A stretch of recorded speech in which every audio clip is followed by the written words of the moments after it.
নমস্কাৰ লাইটছ লাইভত আপোনালোক সকলোক স্বাগতম জনাইছো। আজি আমি কথা পাতিম এটা বহুত গুৰুত্বপূৰ্ণ টপিক লৈ।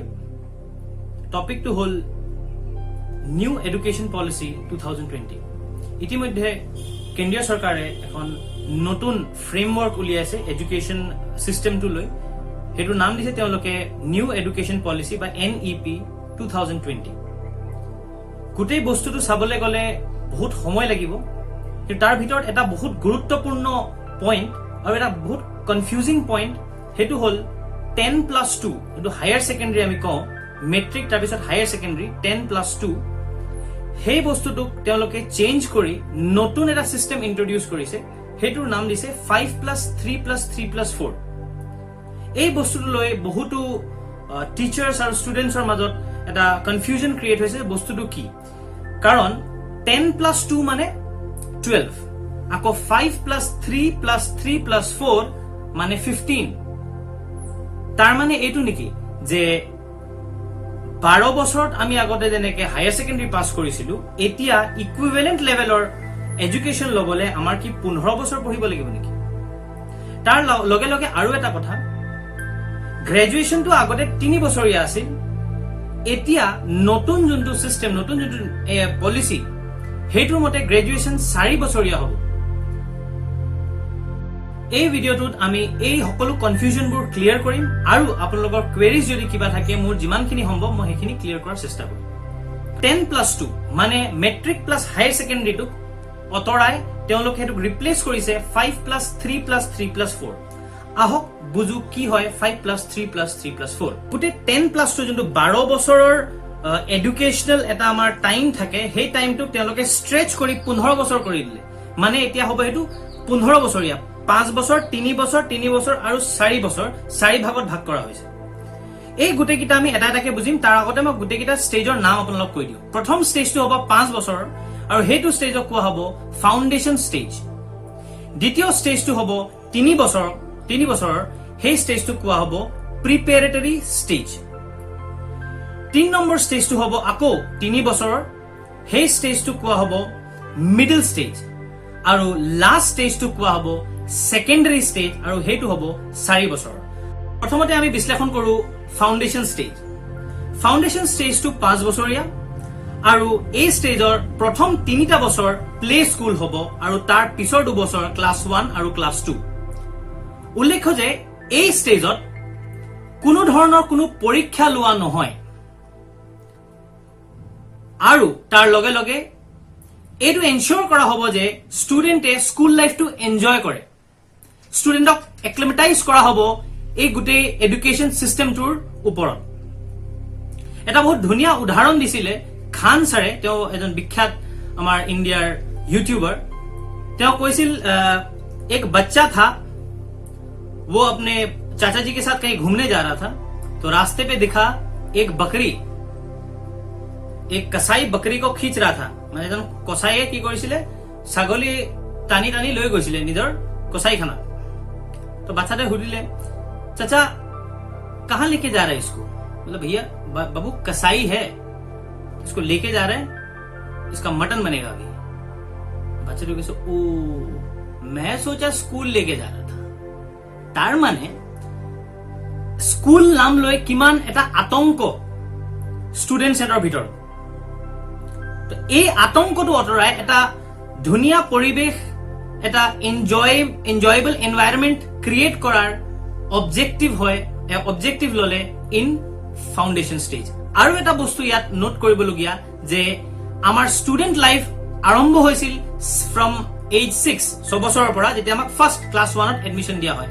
এতিয়া হেতু আৰম্ভ হ'ব ফ্ৰম এজ 3, ক্লাছ 3 তেওঁক দিয়া হ'ব, এজ 3 তেওঁক দিয়া হ'ব প্লে স্কুলত। 3 বছৰ তেওঁ প্লে স্কুলত থাকিব আৰু তাৰ পিছত ক্লাছ 1 আৰু ক্লাছ 2। এইটো হল ফাউণ্ডেশ্যন ষ্টেজ। আমি ডিসকাস কৰিম সেকেন্ড ষ্টেজ মানে প্ৰিপেৰেটৰী ষ্টেজ।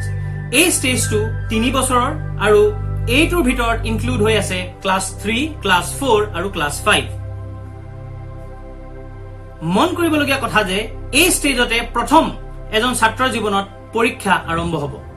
ক্লাছ 3 পৰা আৰম্ভ হ'ব তেওঁলোকৰ পৰীক্ষা আৰু 4 5 6 7 8 9 তেওঁৰ পৰীক্ষা তেনেকে চলি থাকিব ইয়াত গুৰুত্বপূৰ্ণ এটা পইণ্ট এইটোৱে যে stage number 2 mode of education মানে ল্যাঙ্গুৱেজ অফ ইম্পাৰ্টিং এডুকেশ্যন হ'ব ৰিজনাল ল্যাঙ্গুৱেজ মানে যদি মহাৰাষ্ট্ৰ হয় মাৰাঠী অসম হলে অসমীয়া কিন্তু এই নৰ্মটো এই ৰুলটো মেন্ডেটৰী নহয় কোনোবা স্কুলে যদি বিচাৰে যেটো আমাৰ ল্যাঙ্গুৱেজটো ইংলিশে থাকিব বা আমাৰটো অসমীয়াই থাকিব বা হিন্দীয়ে থাকিব বা মাৰাঠীয়ে থাকিব তেওঁলোকে হেতু তেনেকেও থব পাৰে এটুলৈ অকমান কন্ট্ৰভাৰ্সি হৈছিল মানে কনফিউজন ক্ৰিয়েট হৈছিল বহুত মোৰছত বহুত মেসেজ আহিছিল তো এটু মই ক্লিয়াৰ কৰিলো এইটো যোনটো ৰুল এটু মেন্ডেটৰী নহয় this is optional completely depends on the school এতিয়া আমি ডিসকাস কৰিম about থাৰ্ড ষ্টেজটো হল মিডল ষ্টেজ 3 বছৰীয়া এই ষ্টেজটো আৰু ইয়াত ইনক্লুড হৈ থাকে ক্লাছ 6 ক্লাছ 7 আৰু ক্লাছ 8 এই ষ্টেজটোত বিশেষকৈ গুৰুত্ব দিয়া হ'ব কম্পিউটাৰ কোডিং আৰু ভোকেশনাল ট্ৰেইনিংত তাৰ লগে লগে গণিত মানে ম্যাথমেটিক্স বিজ্ঞান মানে সায়েন্স আৰু তাৰ লগতে হিউম্যানিটিজ মানে আৰ্টস ম্যাথ সায়েন্স আৰ্টস বা হিউম্যানিটিজ তো থাকিবই তাৰ লগে লগে বিশেষ গুৰুত্ব দিয়া হ'ব কম্পিউটাৰ কোডিং আৰু তাৰ লগতে ভোকেশনাল ট্ৰেইনিং কোনোবা ছাত্ৰই যদি অৰ্গেনিক ফাৰ্মিংৰ বিষয়ে শিকিব বিচাৰে বা পিসি কালচাৰৰ বিষয়ে শিকিব বিচাৰে হৰ্টিকালচাৰৰ বিষয়ে শিকিব বিচাৰে ভাৰ্টিকেল ফাৰ্মিংৰ বিষয়ে শিকিব বিচাৰে কাৰ্পেন্টাৰ ইলেক্ট্ৰিচিয়ান তেনেকুৱা ধৰণৰ কিবা যদি কোৰ্সত তেওঁ ইন্টাৰেস্টেড তেওঁ এইটো ষ্টেজত মানে মিডল ষ্টেজত এনৰোল কৰিব পাৰিব তাৰ লগে লগে এইটো ষ্টেজত আৰু এটা ইন্টাৰেস্টিং বস্তু এইটোৱে যে যি কোনো ৰিজনাল ল্যাঙ্গুৱেজও ষ্টুডেন্টে চুজ কৰিব পাৰিব এনি ৰিজনাল ল্যাঙ্গুৱেজ ইণ্ডিয়ান ৰিজনাল ল্যাঙ্গুৱেজ হেতু অসমীয়া হ'ব পাৰে হিন্দীও হ'ব পাৰে মাৰাঠীও হ'ব পাৰে তামিল তেলেগু এনি ল্যাঙ্গুৱেজ সংস্কৃত হ'ব পাৰে যি কোনো ইণ্ডিয়ান ল্যাঙ্গুৱেজ ষ্টুডেন্টে এইটো ষ্টেজত অপ্ট কৰিব পাৰে নেক্সট ষ্টেজটো হল সেকেন্ডাৰী ষ্টেজ মানে আমাৰ 10+2 যোনটো আছিল তাৰ লাষ্ট ষ্টেজ মানে 15 ইয়াৰ্স কমপ্লিট হ'ব আমাৰ 11 years already completed last 4 years এই ষ্টেজটো কোৱা হয় secondary stage and it includes class 9 10 11 and 12 বহুত গুৰুত্বপূৰ্ণ ষ্টেজ এটো এই ষ্টেজত পৰীক্ষা লোৱা হ'ব সেমিস্টাৰ সিস্টেমত সেমিস্টাৰ মানে ছমাহৰ মুৰে মুৰে পৰীক্ষা লোৱা হ'ব যেহেতু জেনাৰেলি আমি চাও যে ষ্টুডেন্ট কি হয় যেতিয়া দীঘলীয়া হৈ যায় ৰিডিং পিৰিয়ডটো তেওঁলোকে পাহৰি যায় আগৰ পঢ়াখিনি বা কি হৈ যায় বহুত পিছৰ পঢ়াখিনি মনত থব লাগে হয়তো এক্সামছত তেওঁলোকক অকমান দিগদাৰ হয় মানে এবছৰৰ পঢ়াটো একেলগে তেওঁলোকৰ এক্সাম দিব লাগে বা কিছুমান ষ্টুডেন্ট আছে পঢ়াটো একেবাৰে লুজ লৈ মানে ধ্যান নিদিয়ে পঢ়াত মন নিদিয়ে পঢ়াত এতিয়া সেই প্ৰশ্নটো সলভ হৈ যাব যোনটো একচুয়ালি ডিগ্ৰী লেভেলত চলি আছে এতিয়া সেমিস্টাৰ সিস্টেমত ছমাহৰ মুৰে মুৰে পৰীক্ষা লোৱা হ'ব আৰু সেই এসেসমেন্টৰ ওপৰত বেস কৰি আপুনি নেক্সট সেমিস্টাৰলৈ যাব মন কৰিব লগা কথা এইটো যে স্ট্ৰীম সিস্টেম যোনটো আৰ্টস কমাৰ্চ আৰু সায়েন্সত ভগাই দিয়া হৈছিল ষ্টুডেন্টক হেইটো এটা নহয় বহুতে এটা নতুন আৰু নতুনত্ব এটা অনাৰ প্ৰচেষ্টা কৰিছে সৰকাৰে যে কোনো ধৰণৰ কোনো ষ্টেজ নাথাকে যে এজন কোনোবা আৰ্টছত পঢ়িছে বা কমাৰ্চে আৰ্টছক কয় যে আৰ্টছ টু ইজি বা সায়েন্সৰ ষ্টুডেন্টে কয় যে কমাৰ্চ টু ইজি বা আৰ্টছৰ ষ্টুডেন্টে কয় কমাৰ্চ টু ইজি এই যে এটা কনফিউজন এটা ক্ল্যাশ লাগি থাকে ষ্টুডেন্টৰ মাজত হেতু নহব তাৰ লগে লগে আমি দেখিব পাওঁ যে বহুত ষ্টুডেন্টৰ হয়তো তেওঁ পলিটিক্যাল সায়েন্সও ভাল পায় আৰু তাৰ লগে লগে তেওঁ একাউন্টেন্সিও ভাল পায় মোৰ নিজৰ উদাহৰণ দিছো মই এজন কমাৰ্চৰ ষ্টুডেন্ট কিন্তু মই পল সায়েন্স পঢ়াই বহুত ভাল পাওঁ মোৰ বিৰাট ইন্টাৰেষ্ট কিন্তু তেনেকুৱা স্কোপ নাছিল আমাৰ সময় দৌ মই হেতু পঢ়িছিলো আজি ডেটত হেতু ষ্টুডেন্টৰ ওচৰত এটা চইচ থাকিব ষ্টুডেন্টে বায়োলজিৰ লগত একাউন্টেন্সি আৰু তাৰ লগতে ধৰক পলিটিক্যাল সায়েন্স আৰু ইকোনমিক্স হেবোৰ একেলগে তেওঁলোকে নিজে চুজ কৰিব পাৰিব নিজৰ সাবজেক্ট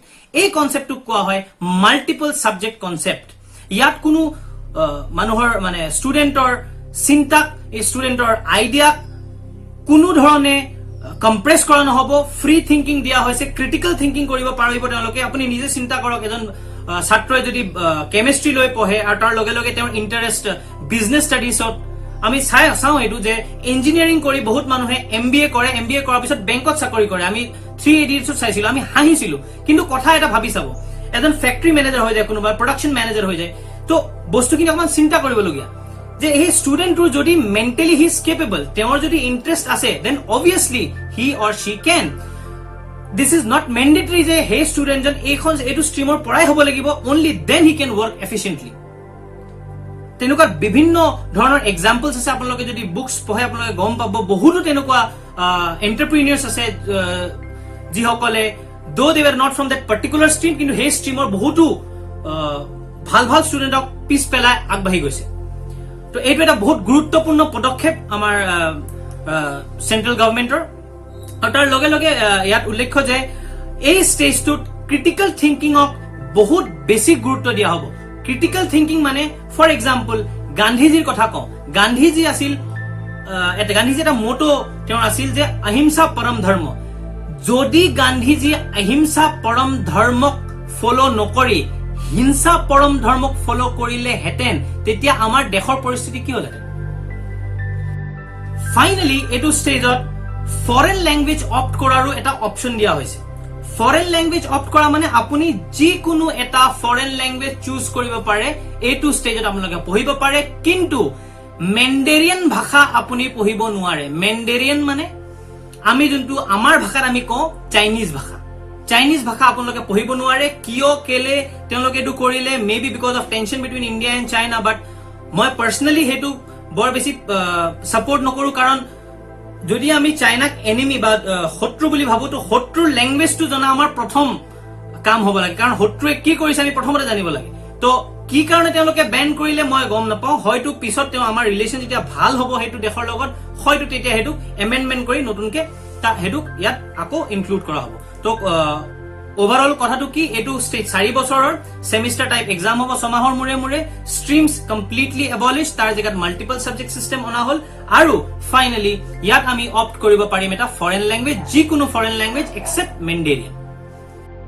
আশা কৰো 10+2 আৰু 5-3-3-4 কনচেপ্টটো আপোনালোকৰ ক্লিয়াৰ হ'ল। এতিয়া আমি কথা পাতিম ফৰৱাৰ্ড ষ্টাডিজ মানে গ্ৰেজুৱেশ্যন। গ্ৰেজুৱেশ্যনক 4 বছৰত ভাগ কৰা হৈছে, আৰু এইটো লৈ বহুত কনফিউজনো হৈছে ষ্টুডেণ্টৰ মাজত যে স্যাৰ 4 বছৰ কৰি দিলে এতিয়া আমাৰ এবছৰ বেছি পঢ়িব লাগিব নেকি? নহয়, এবছৰ বেছি পঢ়িব নালাগে। একচুৱেলি কি হৈছে, সেইটো বস্তুক তেওঁলোকে ৰিচাৰ্চ বুলি এটা এডিশনেল ভাগ তেওঁলোকে এড কৰিছে। ফাৰ্ষ্ট ইয়াৰত আপোনালোকক গ্ৰান্ট কৰা হ'ব চাৰ্টিফিকেট, ছেকেণ্ড ইয়াৰত গ্ৰান্ট কৰা হ'ব ডিপ্ল'মা, থাৰ্ড ইয়াৰত আপোনালোকক গ্ৰান্ট কৰা হ'ব ডিগ্ৰী, আৰু ফৰ্থ ইয়াৰত গ্ৰান্ট কৰা হ'ব ৰিচাৰ্চ। ৰিচাৰ্চটোক বাদ দিছো, এই বাকী তিনিটা ইট ইজ এবছলিউটলি নৰ্মেল গ্ৰেজুৱেশ্যন। তাত একো নতুনত্ব নাই, একে আগৰ নিচিনা, অকল এটা নতুনকে এড কৰি দিছে। স্যাৰ এড কৰিলে কেলে? আপোনালোকে যদি ফাৰ্দাৰ ষ্টাডিজ কৰিব বিচাৰে তেনেহলে আপোনালোক 4th ইয়াৰত এনৰোল কৰিব পাৰে। এনৰোল কৰিব পাৰে মানে ইয়াত এটা নতুন বস্তু তেওঁলোকে ইন্ট্ৰডিউচ কৰিছে, ৰি এন্ট্ৰি। বহুত একেবাৰে নতুন কনচেপ্ট, এইটো জেনেৰেলি US-ত চলি আছিলে, এইটোক আমি ইণ্ডিয়াত ইনক্লুড কৰিছো এতিয়া। ৰি এন্ট্ৰি মানে যদি প্ৰথম বছৰ পৰীক্ষা উত্তীৰ্ণ হোৱাৰ পিছত আপুনি ছেকেণ্ড ইয়াৰ মানে ডিপ্ল'মাত আপুনি এডমিশ্যন ল'ব নোৱাৰে, ফাইনেন্সিয়েল কনষ্ট্ৰেইণ্ট হ'ব পাৰে, ঘৰৰ প্ৰব্লেম থাকিব পাৰে, বেলেগ কিবা কাৰণত আপুনি এডমিশ্যন ল'ব নোৱাৰে, তেতিয়াহ'লে ফাৰ্ষ্ট ষ্টেজত যে আপোনাক চাৰ্টিফিকেটটো দিয়া হ'ব সেইটো আপুনি থৈ দিব, আৰু আপুনি যেতিয়া সময় আপোনাৰ হ'ব আপুনি আকৌ ৰি এন্ট্ৰি কৰিব পাৰিব এট ষ্টেজ 2 মানে ডিপ্ল'মা। আকৌ প্ৰথমৰ পৰা পঢ়িব নালাগে। চেম উইথ ষ্টেজ 3। ষ্টেজ 3 যদি আপুনি পাছ কৰি আপুনি ষ্টেজ 4ত এডমিশ্যন ল'ব বিচাৰিছে, কিন্তু ডিউ টু সাম ৰিজন আপুনি এনৰোল কৰিব পৰা নাই, যিয়ে কাৰণ হওক, আপোনালোকে এবছৰ বা 2 বছৰ গেপ কৰাৰ পিছতো একো প্ৰব্লেম নাই। আপুনি যে থাৰ্ড ইয়াৰৰ যোনটো ডিগ্ৰী চাৰ্টিফিকেট পাব, সেই চাৰ্টিফিকেটটো লৈ আপুনি 4th ইয়াৰত এডমিশ্যন ল'ব পাৰে। চ' এই ৰি এন্ট্ৰি লেভেলটো বহুত ভাল, আৰু প্ৰতিটো লেভেলতে প্ৰতিটো ষ্টেজতে এটাকৈ আপোনাক চাৰ্টিফিকেট দিয়া হ'ব ৰেকগনাইজিং দেট ইউ হেভ কমপ্লিটেড। এতিয়া ছাপোজ মই বিকম কৰিছো, মই যদি কওঁ আপুনি ক'লৈকে পঢ়া, মই যদি কওঁ বিকম ছেকেণ্ড ইয়াৰলৈকে পঢ়া, এইটো একো কোৱালিফিকেশ্যনে নহয়। আইদাৰ ইউ আৰ আ হায়াৰ ছেকেণ্ডাৰী পাছ অৰ ইউ আৰ এ গ্ৰেজুৱেট, মাজৰ একো জেগা নাই। এতিয়া সেই মাজৰ জেগাটো আছে। এটা বহুত ইম্পৰ্টেণ্ট প্ৰশ্ন যে 4th ইয়াৰটো কেলে ইনক্লুড কৰা হ'ল, এতিয়া সেইটোক লৈ আমি ডিছকাছ কৰিম। 4th ইয়াৰটো কোৱা হয় ৰিচাৰ্চ। 4th ইয়াৰ আপোনাৰ তেতিয়াই কৰিব লাগিব যেতিয়া আপুনি থাৰ্ড ইয়াৰটো কমপ্লিট কৰি আপুনি ফৰৱাৰ্ড ষ্টাডিজ কৰিব বিচাৰে, মানে আপুনি মাষ্টাৰ্ছ কৰিব বিচাৰে, PhD কৰিব বিচাৰে, তেতিয়া আপুনি 4th ইয়াৰ কৰিব লাগিব মানে ৰিচাৰ্চ। কিন্তু আপুনি যদি জব বিচাৰে, আপুনি গ্ৰেজুৱেশ্যন কৰি মেলি আপুনি যদি জবত এপ্লাই কৰিব বিচাৰে ভেৰিয়াছ প্ৰাইভেট আৰু পাব্লিক গভৰ্ণমেণ্ট জব আপোনালোকে ষ্টেজ 3 তে ষ্টপ কৰিব পাৰে stage 3 is equivalent to our graduation এতিয়া যোনটো গ্ৰেজুৱেচন হেতুৰ ইকুইভেলেন্ট ষ্টেজ 3 মানে যোনটো ডিগ্ৰী দিয়া হ'ব ষ্টেজ 3 আপুনি তাতে ষ্টপ কৰি আপুনি জবৰ কাৰণে এপ্লাই কৰিব পাৰে অৰ আপুনি কন্টিনিউ কৰিব পাৰে উইথ ষ্টেজ 4 তো 4 যে ৰিসাৰ্চ কৰিম ৰিসাৰ্চ কৰাৰ পিছত স্যাৰ আকৌ যেতিয়া আমি মাস্টাৰ্স কৰিব যাম মাস্টাৰ্স কৰিব যোৱা হয় আকৌ 2 বছৰ নহয় মাস্টাৰ্স কৰিব যোৱা সময়তে এটোৰ বেনিফিট পাব মাস্টাৰ্স অকল এবছৰ হ'ব হে সকল ছাত্ৰৰ বাবে যি সকল ছাত্ৰয়ে 4 বছৰৰ গ্ৰেজুৱেচন কৰিছে যি সকল ছাত্ৰয়ে আকৌ জব কৰিব বুলি উলাই গৈছে হে সকলেও যদি ভাবে এতিয়া জব সব নাপাও মোৰ লাগিছে মই আৰু অকমান পঢ়িব লাগিব তেওঁলোকে ডাইৰেক্টলি মাস্টাৰ্ছত এডমিশন ল'ব পাৰে তেওঁলোকৰ বাবে মাস্টাৰ্সটো 2 বছৰীয়া হ'ব I hope আপোনালোকে বুজি পাইছে বস্তুটো তাৰ লগে লগে আৰু এটা কথা কৈ দিও এম ফিল টো অটৰাই দিছে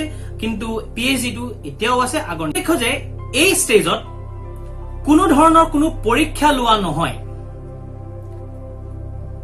আৰু তাৰ লগে লগে এটো এনশিওৰ কৰা হ'ব যে ষ্টুডেন্টে স্কুল লাইফটো এনজয় কৰে ষ্টুডেন্টক এক্লিমেটাইজ কৰা হ'ব এই গুটে এডুকেশন সিস্টেমটোৰ ওপৰত এটা বহুত ধুনিয়া উদাহৰণ দিছিলে খান সাৰে তেওঁ এজন বিখ্যাত আমাৰ ইন্ডিয়াৰ यूट्यूबर তেওঁ কৈছিল एक बच्चा था वो अपने चाचा जी के साथ कहीं घूमने जा रहा था तो रास्ते पे दिखा एक बकरी एक कसाई बकरी को खींच रहा था মানে এজন কসাইয়ে কি কৰিছিল ছাগলী টানি টানি লৈ গৈছিল নিজৰ কসাইখানা तो बच्चाटे हुदिले चाचा कहां लेके जा रहे हैं इसको बोले भैया बाबू कसाई है इसको लेके जा रहे हैं इसका मटन बनेगा अभी बच्चा लोग ओ मैं सोचा स्कूल लेके जा रहा था तार माने स्कूल नाम লৈ কিমান এটা আতংক স্টুডেন্টস এটাৰ ভিতৰত তো এই আতংকটো অতৰাই এটা ধুনিয়া পৰিবেশ এটা এনজয়েবল এনवायरमेंट ক্ৰিয়েট কৰাৰ অবজেক্টিভ হয় অবজেক্টিভ ললে ইন ফাউন্ডেশন স্টেজ আৰু এটা বস্তু ইয়াত নোট কৰিবলগীয়া যে আমাৰ স্টুডেন্ট লাইফ আৰম্ভ হৈছিল ফ্ৰম এজ 6 6 বছৰৰ পৰা যেতিয়া আমাক ফাৰ্স্ট ক্লাস 1 ত এডমিশন দিয়া হয় এতিয়া হেতু আৰম্ভ হ'ব ফ্ৰম এজ 3 ক্লাস 3 তেওঁ দিয়া হ'ব সৰি এজ 3 তেওঁ দিয়া হ'ব প্লে স্কুলত 3 বছৰ তেওঁ প্লে স্কুলত থাকিব আৰু তাৰ পিছত ক্লাস 1 আৰু ক্লাস 2 এটো হল ফাউন্ডেশন স্টেজ আমি ডিসকাস কৰিম সেকেন্ড স্টেজ মানে প্ৰিপাৰেটৰি স্টেজ এই স্টেজটো 3 বছৰৰ আৰু এইটোৰ ভিতৰত ইনক্লুড হৈ আছে ক্লাস 3 ক্লাস 4 আৰু ক্লাস 5 মন কৰিবলগীয়া কথা যে এই স্টেজতে প্ৰথম এজন ছাত্ৰৰ জীৱনত পৰীক্ষা আৰম্ভ হ'ব ক্লাস 3 পৰা আৰম্ভ হ'ব তেওঁলোকৰ পৰীক্ষা আৰু 4 5 6 7 8 9 তেওঁৰ পৰীক্ষা তেনেকে চলি থাকিব ইয়াত গুৰুত্বপূৰ্ণ এটা পইণ্ট এইটোৱে যে stage number 2 mode of education মানে ল্যাঙ্গুয়েজ অফ ইম্পার্টিং এডুকেশন হব রিজনাল ল্যাঙ্গুয়েজ মানে যদি মহারাষ্ট্র হয় মারাঠি অসম হলে অসমীয়া কিন্তু এই নর্মটো এই রুলটো ম্যান্ডেটরি নহয় কোনোবা স্কুলে যদি বিচাৰে যেটো আমাৰ ল্যাঙ্গুয়েজটো ইংলিশে থাকিব বা আমাৰটো অসমীয়াই থাকিব বা হিন্দীয়ে থাকিব বা মাৰাঠীয়ে থাকিব তেওঁলোকে হেতু তেনেকেও থব পাৰে এটুলৈ অকমান কন্ট্ৰোভাৰ্সি হৈছিল মানে কনফিউজন ক্ৰিয়েট হৈছিল থাকিব ইয়াত গুৰুত্বপূৰ্ণ এটা পইণ্ট এইটোৱে যে stage number 2 mode of education মানে ল্যাঙ্গুয়েজ অফ ইম্পার্টিং এডুকেশন হব রিজনাল ল্যাঙ্গুয়েজ মানে যদি মহারাষ্ট্র হয় মারাঠি অসম হলে অসমীয়া কিন্তু এই নর্মটো এই রুলটো ম্যান্ডেটরি নহয় কোনোবা স্কুলে যদি বিচাৰে যেটো আমাৰ ল্যাঙ্গুয়েজটো ইংলিশে থাকিব বা আমাৰটো অসমীয়াই থাকিব বা হিন্দীয়ে থাকিব বা মাৰাঠীয়ে থাকিব তেওঁলোকে হেতু তেনেকেও থব পাৰে এটুলৈ অকমান কন্ট্ৰোভাৰ্সি হৈছিল মানে কনফিউজন ক্ৰিয়েট হৈছিল বহুত মোৰছত বহুত মেসেজ আহিছিল তো এটো মই ক্লিয়াৰ কৰিলো এইটো যোনটো রুল এটো ম্যান্ডেটরি নহয় this is optional completely depends on the school এতিয়া আমি ডিসকাস কৰিম about third stage to hall middle stage 3 বছৰীয়া এই স্টেজটো আৰু ইয়াত ইনক্লুড হৈ থাকে ক্লাস 6 ক্লাস 7 আৰু ক্লাস 8 এই স্টেজটোত বিশেষকৈ গুৰুত্ব দিয়া হ'ব কম্পিউটাৰ কোডিং আৰু ভোকেশনাল ট্ৰেইনিংত তাৰ লগে লগে গণিত মানে ম্যাথমেটিক্স, বিজ্ঞান মানে সায়েন্স আৰু তাৰ লগতে হিউম্যানিটিজ মানে আৰ্টস। ম্যাথ, সায়েন্স, আৰ্টস বা হিউম্যানিটিজ তো থাকিবই, তাৰ লগে লগে বিশেষ গুৰুত্ব দিয়া হ'ব কম্পিউটাৰ কোডিং আৰু তাৰ লগতে ভোকেশনাল ট্ৰেইনিং। কোনোবা ছাত্ৰই যদি অৰ্গেনিক ফাৰ্মিঙৰ বিষয়ে শিকিব বিচাৰে বা পিসি কালচাৰৰ বিষয়ে শিকিব বিচাৰে, হৰ্টিকালচাৰৰ বিষয়ে শিকিব বিচাৰে, ভাৰ্টিকেল ফাৰ্মিঙৰ বিষয়ে শিকিব বিচাৰে, কাৰ্পেণ্টাৰ, ইলেক্ট্ৰিচিয়ান তেনেকুৱা ধৰণৰ কিবা যদি কোৰ্ছত তেওঁ ইণ্টাৰেষ্টেড, তেওঁ এইটো ষ্টেজত মানে মিডল ষ্টেজত এনৰোল কৰিব পাৰিব। তাৰ লগে লগে এইটো ষ্টেজত আৰু এটা ইণ্টাৰেষ্টিং বস্তু এইটোৱে যে যিকোনো ৰিজনেল লেংগুৱেজো ষ্টুডেণ্টে চুজ কৰিব পাৰিব। Any regional language, Indian regional language, সেইটো অসমীয়া হ'ব পাৰে, হিন্দীও হ'ব পাৰে, মাৰাঠীও হ'ব পাৰে, তামিল, তেলেগু, এনি লেংগুৱেজ, সংস্কৃত হ'ব পাৰে, যিকোনো ইণ্ডিয়ান লেংগুৱেজ ষ্টুডেণ্টে এইটো ষ্টেজত অপ্ট কৰিব পাৰে। নেক্সট ষ্টেজটো হ'ল সেকেন্ডাৰী ষ্টেজ, মানে আমাৰ 10+2 যোনটো আছিলে তাৰ লাষ্ট ষ্টেজ, মানে 15 years কমপ্লিট হ'ব আমাৰ, 11 years already completed, last 4 years। এই ষ্টেজটো কোৱা হয় secondary stage and it includes class 9, 10, 11 and 12। বহুত গুৰুত্বপূৰ্ণ ষ্টেজ এইটো। এই ষ্টেজত পৰীক্ষা লোৱা হ'ব সেমিষ্টাৰ চিষ্টেমত। সেমিষ্টাৰ মানে ছমাহৰ মূৰে মূৰে পৰীক্ষা লোৱা হ'ব। যিহেতু জেনেৰেলি আমি চাওঁ যে ষ্টুডেণ্ট কি হয়, যেতিয়া দীঘলীয়া হৈ যায় ৰিডিং পিৰিয়ডটো, তেওঁলোকে পাহৰি যায় আগৰ পঢ়াখিনি, বা কি হৈ যায় বহুত পিছৰ পঢ়াখিনি মনত থব লাগে, হয়তো এক্সামছত তেওঁলোকক অকমান দিগদাৰ হয়, মানে এবছৰৰ পঢ়াটো একেলগে তেওঁলোকৰ এক্সাম দিব লাগে, বা কিছুমান ষ্টুডেণ্ট আছে পঢ়াটোক একেবাৰে লুজ লৈ মানে ধ্যান নিদিয়ে পঢ়াত, মন নিদিয়ে পঢ়াত। এতিয়া সেই বস্তুটো সলভ হৈ যাব, যোনটো একচুৱেলি ডিগ্ৰী লেভেলত চলি আছে এতিয়া। সেমিষ্টাৰ চিষ্টেমত ছমাহৰ মূৰে মূৰে পৰীক্ষা লোৱা হ'ব আৰু সেই এছেছমেণ্টৰ ওপৰত বেছ কৰি আপুনি নেক্সট সেমিষ্টাৰলৈ যাব। মন কৰিব লগা কথা এইটো যে ষ্ট্ৰীম চিষ্টেম, যোনটো আৰ্টছ, কমাৰ্চ আৰু ছায়েন্সত ভগাই দিয়া হৈছিলে ষ্টুডেণ্টক, সেইটো এতিয়া নহয়। বহুতেই এটা নতুনত্ব এটা অনাৰ প্ৰচেষ্টা কৰিছে চৰকাৰে, যে কোনো ধৰণৰ কোনো ষ্টেজ নাথাকে, যে এজন কোনোবা আৰ্টছত পঢ়িছে বা কমাৰ্চে আৰ্টছক কয় যে আৰ্টছটো ইজি, বা ছায়েন্সৰ ষ্টুডেণ্টে কয় যে কমাৰ্চটো ইজি, বা আৰ্টছৰ ষ্টুডেণ্টে কয় কমাৰ্চটো ইজি। এই যে এটা কনফিউজন, এটা ক্লেশ লাগি থাকে ষ্টুডেণ্টৰ মাজত, সেইটো নহ'ব। তাৰ লগে লগে আমি দেখিব পাওঁ যে বহুত ষ্টুডেণ্টৰ হয়তো তেওঁ পলিটিকেল চায়েন্সো ভাল পায় আৰু তাৰ লগে লগে তেওঁ একাউণ্টেঞ্চিও ভাল পায়। মোৰ নিজৰ উদাহৰণ দিছো, মই এজন কমাৰ্চৰ ষ্টুডেণ্ট, কিন্তু মই পল চায়েন্স পঢ়াই বহুত ভাল পাওঁ, মোৰ বিৰাট ইণ্টাৰেষ্ট, কিন্তু তেনেকুৱা স্কোপ নাছিলে আমাৰ সময়ত, মই সেইটো পঢ়িছিলো। আজি ডেটত সেইটো ষ্টুডেণ্টৰ ওচৰত এটা চইচ থাকিব। ষ্টুডেণ্টে বায়লজিৰ লগত একাউণ্টেঞ্চি আৰু তাৰ লগতে ধৰক পলিটিকেল চায়েন্স আৰু ইকনমিক্স, সেইবোৰ একেলগে তেওঁলোকে নিজে চুজ কৰিব পাৰিব নিজৰ ছাবজেক্ট। এই কনচেপ্টটোক কোৱা হয় মাল্টিপল ছাবজেক্ট কনচেপ্ট। ইয়াত কোনো মানুহৰ মানে ষ্টুডেণ্টৰ চিন্তাক, ষ্টুডেণ্টৰ আইডিয়াক কোনো ধৰণে কম্প্ৰেছ কৰা নহ'ব, ফ্ৰী থিংকিং দিয়া হৈছে, ক্ৰিটিকেল থিংকিং কৰিব পাৰিব তেওঁলোকে। আপুনি নিজে চিন্তা কৰক, এজন ছাত্ৰই যদি কেমিষ্ট্ৰি লৈ পঢ়ে আৰু তাৰ লগে লগে তেওঁৰ ইণ্টাৰেষ্ট বিজনেছ ষ্টাডিজত, আমি চাওঁ এইটো যে ইঞ্জিনিয়াৰিং কৰি বহুত মানুহে MBA কৰে, MBA কৰাৰ পিছত বেংকত চাকৰি কৰে। আমি 3 Idiotsত চাইছিলো, আমি হাঁহিছিলো। কিন্তু কথা এটা ভাবি চাব, এজন ফেক্টৰী মেনেজাৰ হৈ যায়, কোনোবা প্ৰডাকশ্যন মেনেজাৰ হৈ যায়, তো বস্তুখিনি অকমান চিন্তা কৰিবলগীয়া যে এই ষ্টুডেণ্টটোৰ যদি মেণ্টেলি হি ইজ কেপেবল, তেওঁৰ যদি ইণ্টাৰেষ্ট আছে, then obviously he or she can. This is not mandatory যে সেই ষ্টুডেণ্টজন এইটো ষ্ট্ৰীমৰ পৰাই হ'ব লাগিব, only then he can work efficiently. তেনেকুৱা বিভিন্ন ধৰণৰ এক্সাম্পলছ আছে, আপোনালোকে যদি বুকছ পঢ়ে আপোনালোকে গম পাব। বহুতো তেনেকুৱা এণ্টাৰপ্ৰিনিয়াৰ্ছ আছে যিসকলে though they were not from that particular stream, কিন্তু সেই ষ্ট্ৰীমৰ বহুতো ভাল ষ্টুডেণ্টক পিছ পেলাই আগবাঢ়ি গৈছে। তো এইটো এটা বহুত গুৰুত্বপূৰ্ণ পদক্ষেপ আমাৰ চেন্ট্ৰেল গভৰ্ণমেণ্টৰ। আৰু তাৰ লগে লগে ইয়াত উল্লেখ্য যে এই ষ্টেজটোত ক্ৰিটিকেল থিংকিঙক বহুত বেছি গুৰুত্ব দিয়া হ'ব। ক্ৰিটিকেল থিংকিং মানে ফৰ এক্সাম্পল গান্ধীজীৰ কথা কওঁ, গান্ধীজী এটা মটো তেওঁৰ আছিল যে অহিংসা পৰম ধৰ্ম। এইটো ষ্ট্ৰীমৰ পৰাই হ'ব লাগিব, only then he can work efficiently. তেনেকুৱা বিভিন্ন ধৰণৰ এক্সাম্পলছ আছে, আপোনালোকে যদি বুকছ পঢ়ে আপোনালোকে গম পাব। বহুতো তেনেকুৱা এণ্টাৰপ্ৰিনিয়াৰ্ছ আছে যিসকলে though they were not from that particular stream, কিন্তু সেই ষ্ট্ৰীমৰ বহুতো ভাল ষ্টুডেণ্টক পিছ পেলাই আগবাঢ়ি গৈছে। তো এইটো এটা বহুত গুৰুত্বপূৰ্ণ পদক্ষেপ আমাৰ চেন্ট্ৰেল গভৰ্ণমেণ্টৰ। আৰু তাৰ লগে লগে ইয়াত উল্লেখ্য যে এই ষ্টেজটোত ক্ৰিটিকেল থিংকিংক বহুত বেছি গুৰুত্ব দিয়া হ'ব ক্ৰিটিকেল থিংকিং মানে ফৰ এক্সাম্পল গান্ধীজীৰ কথা কওঁ গান্ধীজী আছিল গান্ধীজী এটা মোটো তেওঁৰ আছিল যে অহিংসা পৰম ধৰ্ম যদি গান্ধীজী অহিংসা পৰম ধৰ্মক ফলো নকৰি হিংসা পৰম ধৰ্মক ফলো কৰিলে হেতেন তেতিয়া আমাৰ দেশৰ পৰিস্থিতি কি হ'লহেঁতেন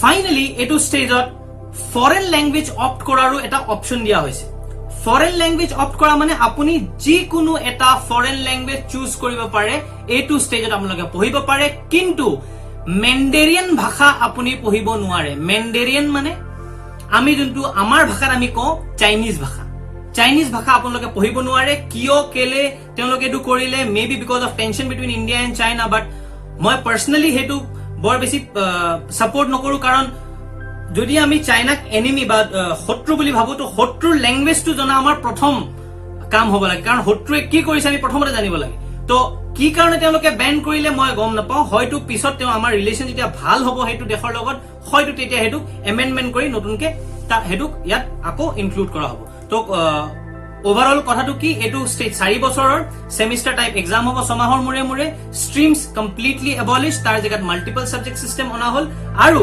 ফাইনালি ইয়াত আমি অপ্ট কৰিব পাৰিম এটা ফৰেন ল্যাঙ্গুৱেজ যিকোনো ফৰেন ল্যাঙ্গুৱেজ এক্সেপ্ট মেন্ডাৰিয়ান আশা কৰো 10+2 আৰু 5334 ৰ কনসেপ্টটো আপোনালোকৰ ক্লিয়াৰ হ'ল এতিয়া আমি কথা পাতিম ফৰৱাৰ্ড ষ্টাডিজ মানে গ্ৰেজুৱেচনক 4 বছৰত ভাগ কৰা হৈছে আৰু এটোলৈ বহুত কনফিউজনো হৈছে ষ্টুডেন্টৰ মাজত যে স্যাৰ 4 বছৰ কৰি দিলে এটা আমাৰ এবছৰ বেছি পঢ়িব লাগিব নেকি নহয় এবছৰ বেছি পঢ়িব নালাগে একচুয়ালি কি হৈছে হেতু বস্তু তেওঁলোকে ৰিসাৰ্চ বুলি এটা এডিশনাল ভাগ তেওঁলোকে এড কৰিছে ফাৰ্স্ট ইয়াৰত আপোনালোকক গ্ৰান্ট কৰা হ'ব সাৰ্টিফিকেট সেকেন্ড ইয়াৰত গ্ৰান্ট কৰা হ'ব ডিপ্লোমা থাৰ্ড ইয়াৰত আপোনালোকক গ্ৰান্ট কৰা হ'ব ডিগ্ৰী আৰু ফোৰ্থ ইয়াৰত গ্ৰান্ট কৰা হ'ব ৰিসাৰ্চটো বাদ দিছো এই বাকি তিনটা it is absolutely normal graduation তার একো নতুনত্ব নাই একে আগৰ নিচিনা অকল এটা নতুনকে এড কৰি দিছে স্যাৰ এড কৰিলে কেলে আপোনালোকে যদি ফাৰ্দাৰ ষ্টাডিজ কৰিব বিচাৰে তেনেহলে আপোনালোক 4th ইয়াৰত এনৰোল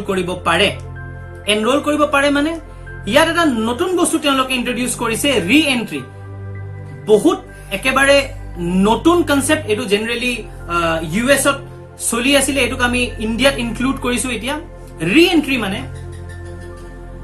যদি প্ৰথম বছৰ পৰীক্ষা উত্তীৰ্ণ হোৱাৰ পিছত আপুনি সেকেন্ড ইয়াৰ মানে ডিপ্লোমাত আপুনি এডমিশন ল'ব নোৱাৰে ফাইনান্সিয়াল কনস্ট্ৰেইন হ'ব পাৰে ঘৰৰ প্ৰবলেম থাকিব পাৰে বেলেগ কিবা কাৰণত আপুনি এডমিশন ল'ব নোৱাৰে তেতিয়া হলে ফাৰ্স্ট ষ্টেজত যে আপোনাক সাৰ্টিফিকেটটো দিয়া হ'ব হেতু আপুনি থৈ দিব আৰু আপুনি যেতিয়া সময় আপোনাৰ হ'ব আপুনি আকৌ ৰি-এন্ট্ৰি কৰিব পাৰিব এট ষ্টেজ 2 মানে ডিপ্লোমা আকৌ প্ৰথমবাৰ পঢ়িব নালাগে সেম উইথ ষ্টেজ 3 স্টেজ 3 যদি আপুনি পাস কৰি আপুনি স্টেজ 4th এডমিশন ল'ব বিচাৰিছে কিন্তু ডিউ টু সাম ৰিজন আপুনি এনৰোল কৰিব পৰা নাই যিয়ে কাৰণ হওক আপোনালোকে এবছৰ বা দুবছৰ গ্যাপ কৰাৰ পিছত একো প্ৰবলেম নাই আপুনি যে থাৰ্ড ইয়াৰৰ যোনটো ডিগ্ৰী সাৰ্টিফিকেট পাব সেই সাৰ্টিফিকেটটো লৈ আপুনি 4th ইয়াৰত এডমিশন ল'ব পাৰে সো এই ৰি-এন্ট্ৰি লেভেলটো বহুত ভাল আৰু প্ৰতিটো লেভেলতে প্ৰতিটো ষ্টেজতে এটাকৈ আপোনাক সাৰ্টিফিকেট দিয়া হ'ব ৰেকগনাইজিং দ্যাট ইউ হ্যাভ কমপ্লিটেড এটা সাপোজ মই বিকম কৰিছো মই যদি কওঁ আপুনি কলৈকে পঢ়া মই যদি কওঁ বিকম সেকেন্ড ইয়াৰলৈকে পঢ়া এটো একো কোৱালিফিকেশনে নহয়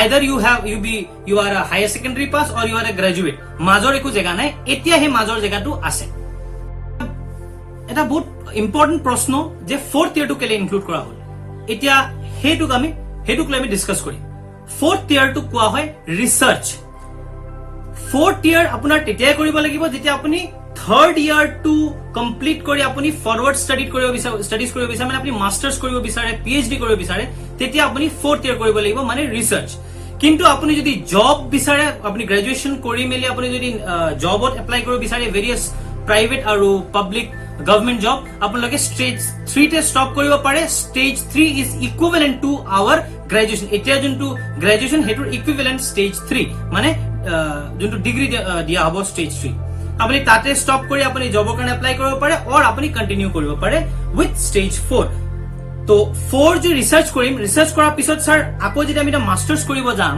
মাস্টাৰ্স কৰিব যোৱা হয় আকৌ 2 বছৰ নহয় মাস্টাৰ্স কৰিব যোৱা সময়তে এটোৰ বেনিফিট পাব মাস্টাৰ্স অকল এবছৰ হ'ব হেই সকল ছাত্ৰৰ বাবে যি সকল ছাত্ৰয়ে 4 বছৰৰ গ্ৰেজুৱেচন কৰিছে যি সকল ছাত্ৰয়ে আকৌ জব কৰিব বুলি উলাই গৈছে সেইসকলেও যদি ভাবে এতিয়া জব সব নাপাওঁ, মোৰ লাগিছে মই আৰু অকমান পঢ়িব লাগিব, তেওঁলোকে ডাইৰেক্টলি মাষ্টাৰ্ছত এডমিশ্যন ল'ব পাৰে। তেওঁলোকৰ বাবে মাষ্টাৰ্ছটো 2 বছৰীয়া হ'ব। আই হোপ আপোনালোকে